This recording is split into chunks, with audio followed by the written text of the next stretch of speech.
शेजारी तुमचे दुश्मन कसे बनतात मित्रांनो? नंबर एक, लहान सहान गोष्टीवरून मनात राग साठवणे. शेजाऱ्यांमध्ये सुरुवात कधी मोठ्या भांडणाने होत नाही, तर अगदी छोट्या गोष्टींनी होते. जसे की तुमच्या घरासमोर कचरा टाकणे, गाडी चुकीच्या जागी लावणे, मोठ्याने आवाज करणे, अशा गोष्टीवरून मनात चीड निर्माण होते. पण त्यावेळी शांतपणे बोलून विषय संपण्याऐवजी अनेक जण तो राग मनातच साठवून ठेवतात. हळूहळू तो राग वाढत जातो आणि एक दिवस त्याचा स्फोट होतो. मग एक साधा गैरसमजही मोठ्या भांडणात बदलतो. त्यामुळे शेजारी तुमचे दुश्मन बनायला वेळ लागत नाही. नंबर 2, ईर्ष्या आणि तुलना करण्याची सवय. जर तुमच्याकडे नवीन घर, गाडी, पैसा किंवा प्रगती दिसली तर काही शेजाऱ्यांच्या मनात नकळत ईर्ष्या निर्माण होते. याच्याकडे इतकं कसं, हा विचार त्यांच्या मनात सतत फिरत राहतो. ते तुमच्याशी वरवर हसून बोलतात, पण आतून त्यांना तुमचं यश खटकत असतं. ही ईर्ष्या हळूहळू द्वेषात बदलते आणि मग ते तुमच्याविषयी चुकीच्या गोष्टी पसरायला लागतात, अडथळे निर्माण करायला सुरुवात करतात. नंबर 3 मित्रांनो, गॉसिप आणि अफवा पसरवणे.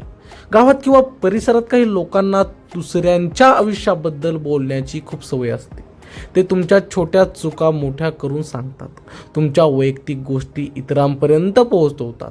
या अफवांमुळे तुमची प्रतिमा खराब होते आणि इतर शेजाऱ्यांच्या मनात तुमच्याबद्दल गैरसमज निर्माण होतो. मित्रांनो, हळूहळू सगळे तुमच्यापासून दूर जाऊ लागतात आणि काही जण थेट विरोधात उभे राहतात. नंबर 4 मित्रांनो, मर्यादा न ठेवल्यामुळे निर्माण होणारा त्रास.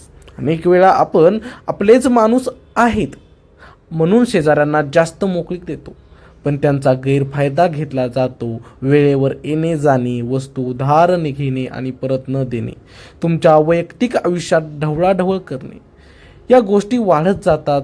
तुम्ही एकदा नकार दिलात की त्यांना वाईट वाटतं आणि तेच पुढे वैरात बदलतं. नंबर 5 मित्रांनो, अहंकार आणि न वागण्याची वृत्ती. कधी कधी दोन्ही बाजूंना वाटतं की मीच बरोबर आहे. कोणीही माघार घ्यायला तयार नसतो. छोट्या गोष्टीवरून सुरू झालेला वाद अहंकारामुळे मोठा होतो. जर वेळेवर समजूतदारपणा दाखवला नाही तर दोघांमध्ये कायमचा दुरावा निर्माण होतो. अशा वेळी शेजारी फक्त अनोळखी राहत नाहीत तर थेट विरोधक बनतात.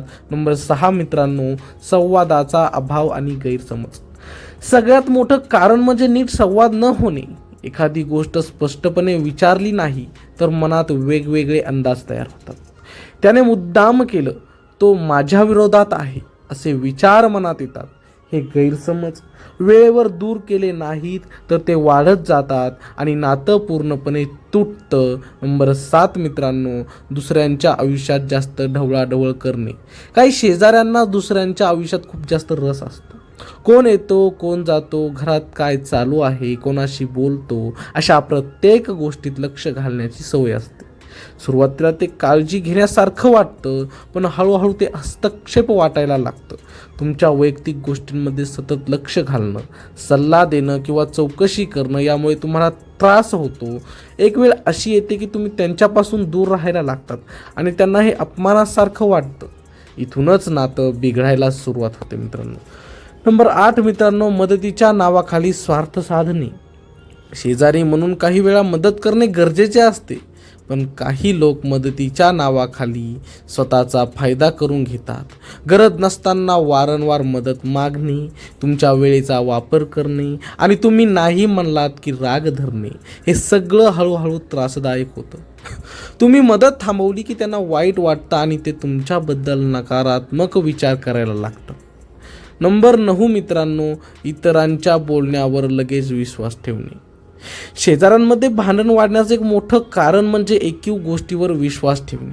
कोणीतरी काहीतरी सांगितलं की आपण त्याची खातर जमा न करता ते खरं मानतो. त्यामुळे मनात गैरसमज निर्माण होतो. त्या गैरसमजामुळे आपण त्या व्यक्तीपासून दूर जातो किंवा त्यांच्याशी वाईट वागायला लागतो. खरं काय आहे हे समजून न घेतल्यामुळे एक साधं नातं तुटून वैरात बदलतं. नंबर 10 मित्रांनो, वारंवार तुलना करून कमी लेखणे. काही लोक सतत तुलना करतात. त्यांचं घर चांगलं आहे पण तुमचं नाही. त्यांची मुलं हुशार आहेत, तुमची नाहीत. अशा प्रकारे बोलून ते नकळत तुमचा अपमान करतात. हे वारंवार ऐकायला लागलं की मन दुखावतं आणि राग निर्माण होतो. ही भावना एक दिवस उफाळून येते आणि भांडण होतं. नंबर 11 मित्रांनो, छोट्या गोष्टीचं मोठं रूप देणे. एखादी छोटी चूक झाली तर काही लोक तिला खूप मोठं करून दाखवतात. जसं की एकदा चुकून गाडी थोडी अडथळा झाली किंवा आवाज झाला तर लगेच मोठा मुद्दा बनवतात. शांतपणे सोडवण्याऐवजी ते त्याच्यावरून वाद घालतात. त्यामुळे नातं हळूहळू ताणतं आणि शेवटी पूर्णपणे तुटतं. नंबर 12 मित्रांनो, एकमेकांविषयी आदर कमी होणे. शेजाऱ्यांमध्ये सुरुवातीला आदर असतो, पण वेळ जसा जातो तसा काही जण तो विसरतात. एकमेकांशी उग्र भाषेत बोलणं, टोमणे मारणं, अपमान करणं या गोष्टी वाढतात. आदर संपला की नातं टिकत नाही. मग ते शेजारी पण राहत नाही, तर वैर निर्माण होतं. नंबर 13 मित्रांनो, सतत शंका घेण्याची सवय. काही शेजाऱ्यांना प्रत्येक गोष्टीत शंका घेण्याची सवय असते. तुम्ही काही केलं की ते लगेच विचार करतात की यामागे काहीतरी हेतू आहे. जरी तुम्ही चांगल्या हेतूने वागला तरी त्यांना ते चुकीचं वाटतं. या सततच्या शंकेमुळे विश्वास संपतो. विश्वास नसेल तर नातं टिकत नाही आणि हळूहळू ते वैरात बदलतं. नंबर 14 मित्रांनो, इतरांना तुमच्या विरुद्ध भडकवणे.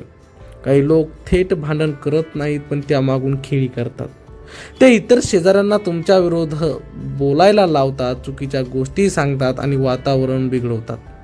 त्यामुळे तुमचं नाव खराब होतं आणि तुम्हाला कळण्याआधीच अनेक लोक तुमच्या विरुद्ध उभे राहतात. ही गोष्ट खूप धोकादायक असते, कारण यात नातं हळूहळू तुटतं. नंबर 15 मित्रांनो, मर्यादा ओलांडून अपमान करणे. जेव्हा एखादा शेजारी वारंवार मर्यादा ओलांडतो, जसं की उघडपणे वाईट बोलणं, तुमच्या कुटुंबावर टीका करणं किंवा अपमानास्पद वागणं, जेव्हा सहनशीलतेची मर्यादा संपते, एक वेळ अशी येते की तुम्हीही प्रत्युत्तर देता. त्या क्षणी छोटं मतभेद मोठ्या भांडणात बदलतात आणि संबंध कायमचे बिघडतात. नंबर 16 मित्रांनो, जुने वाद कायम आठवून ठेवणे. काही लोक भूतकाळ विसरत नाहीत. काही वाद झाला की ते कायम लक्षात ठेवतात आणि प्रत्येक वेळी तो विषय काढतात. त्यामुळे जुन्या जखमा भरून येत नाहीत, उलट त्या अजून खोल जातात. अशा परिस्थितीत नातं सुधारण्याची शक्यता संपते आणि वैर कायम राहतं. नंबर 17 मित्रांनो, एकमेकांशी स्पर्धा करण्याची वृत्ती. शेजारांमध्ये कधी कधी अनावश्यक स्पर्धा निर्माण होते. त्यांनी हे केलं तर आपण त्यापेक्षा जास्त करू असा विचार वाढतो. ही स्पर्धा निरोगी नसते, तर अहंकारातून निर्माण झालेली असते. त्यामुळे मनात ताण, राग आणि मत्सर वाढतो आणि शेवटी ही स्पर्धा वैरात रूपांतरित होते. नंबर 18 मित्रांनो, योग्य वेळी माफी न मागणे आणि माफ न करणे. एखादी चूक झाली तर वेळेवर माफी मागितली तर अनेक वाद तिथे संपतात. पण काही लोक माफी मागायला तयार नसतात. त्याचप्रमाणे काही लोक माफ करायलाही तयार नसतात.